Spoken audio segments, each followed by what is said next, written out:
Bonjour à tous, on se retrouve aujourd'hui pour une nouvelle vidéo dans un contexte un petit peu particulier. En ce moment, c'est incroyable, les trois grandes religions monothéistes se retrouvent dans la même période à fêter des moments très importants de leur foi. C'était la semaine des rameaux là qui se termine par le lundi de Pâques, c'est en même temps la semaine de Pessa pour les juifs et pour les musulmans, c'est le mois du Ramadan. Du coup, vous imaginez bien que sur la terre entière, en ce moment, il y a beaucoup de gens qui prient peut-être plus que d'habitude. Et du coup, je me suis posé une question, mais je pense pas avoir été le seul à me poser cette question, vu qu'il y a pas mal d'études sur le sujet. La question étant, quel est l'impact de la prière sur finalement notre corps et notre santé? Alors, comme je vous le dis, je ne suis pas le seul à m'être posé la question, vu qu'en faisant des recherches, il y a pas mal d'études sur le sujet. Alors, j'ai fait une petite revue de la littérature pour essayer de vous donner quelques éléments que j'ai pu tirer de certaines études.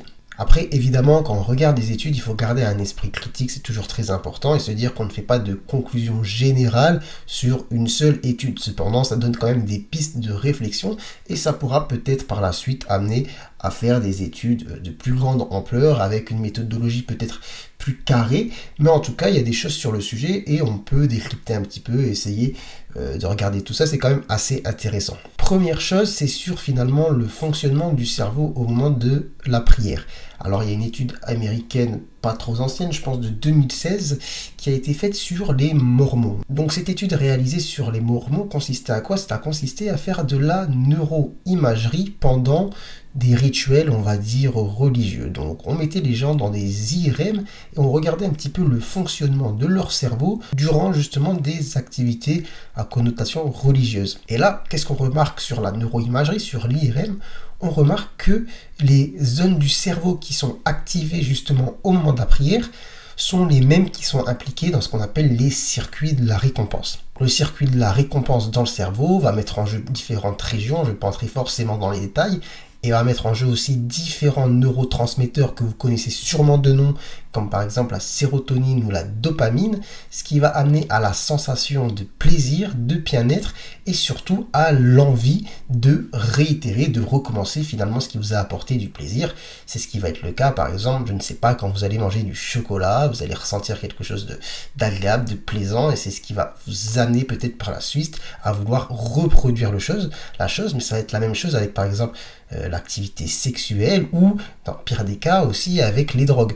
Les drogues mettent en jeu le circuit de la récompense et peuvent amener dans certains cas justement à l'addiction. En tout cas là on n'est pas dans ce cadre-là, mais c'est intéressant de voir que sur l'étude qui a été réalisée sur les Mormons, mais qui est quand même une petite étude sur d'ailleurs une religion en particulier, avec un dogme précis sur un petit échantillon.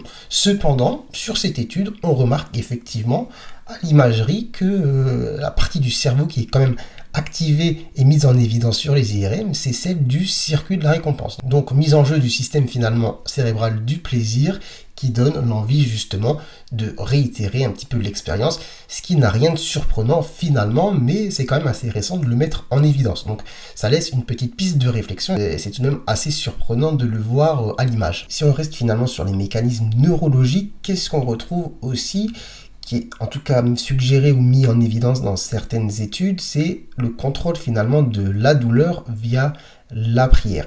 Alors il y a plusieurs études qui s'attardent sur le sujet, mais finalement en conclusion on en revient un petit peu à la même, c'est de dire que ça mériterait justement d'approfondir le sujet parce qu'il y a des pistes dans ces études qui pourraient suggérer fortement que ça a une incidence justement sur le contrôle de la douleur.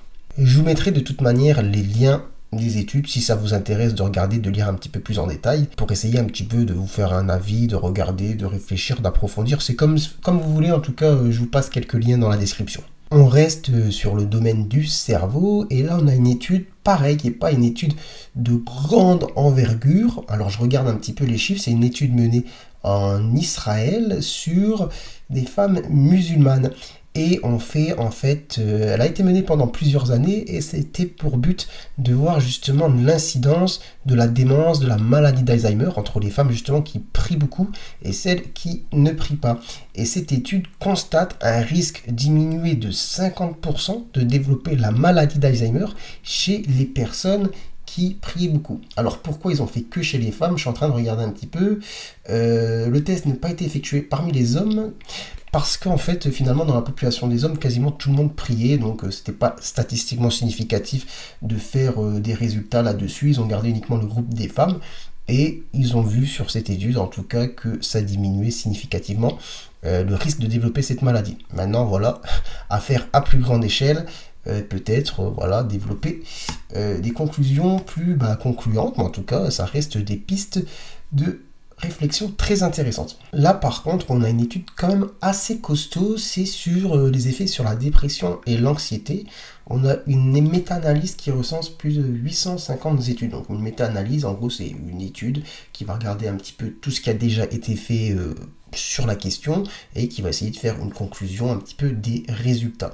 Et donc cette méta-analyse portant sur 850 études conclut à une prévalence en tout cas de la dépression et de l'anxiété moindre chez les croyants, avec une incidence du suicide qui est inférieure. Mais en tout cas, pour le coup, une revue systématique de la littérature comme ça sur plus de 850 études, c'est quand même pas mal. Après, l'étude est assez ancienne quand même, elle date de plus de 20 ans, donc 2001, donc ça mériterait quand même de refaire quelque chose sur le sujet de beaucoup plus récent. Ensuite, sur la santé purement physique, alors il y a des études qui montrent certaines choses. Par exemple, là, on a une étude qui va montrer quelque chose au sujet des AVC. Donc je vous lis un petit peu sur une cohorte de 2812 personnes âgées de plus de 65 ans, suivies pendant 6 ans. On dénombre moins d'AVC chez les personnes qui fréquentent régulièrement les cultes, etc. Enfin, qui ont une activité religieuse. Vous comprenez un petit peu ce que je veux dire. Et ensuite, on a une autre analyse qui est une méta-analyse pour le coup, donc pareil, qui recense un petit peu pas mal d'études, mais du coup au XXe siècle, portant sur 126 000 personnes quand même, qui suggère que les croyants vivent en moyenne, enfin, comment l'expliquer? Il y a un odds ratio de 1,29%, c'est-à-dire il y a un risque de mortalité 1,29 fois plus élevé chez le non-croyant que chez le croyant à un moment donné. Je ne sais pas si vous m'avez bien compris, en tout cas je vous mets le lien aussi de l'analyse, mais du coup ça c'est des études voilà, qui suggèrent des conséquences finalement directement sur la santé physique. Bon, je vais m'arrêter là. C'était intéressant de s'arrêter sur la question et de regarder un petit peu ce qui a déjà été fait dans la littérature. D'ailleurs, je vous invite à faire vous-même des recherches sur les sujets de santé médicaux quand vous avez une question et de ne pas vous arrêter au site que vous allez retrouver directement quand vous tapez une question sur Google. Donc juste un petit topo finalement sur comment aussi faire des recherches un petit peu médicales, scientifiques. Donc je vous invite à aller sur ce qu'on appelle PubMed, donc qui est un moteur de recherche qui recense finalement toutes les études scientifiques, ou vous pouvez aller sur Google Scholar. L'idéal étant de mettre un petit peu les mots en anglais, d'avoir quand même des bases évidemment en anglais pour regarder un petit peu ce qui se fait.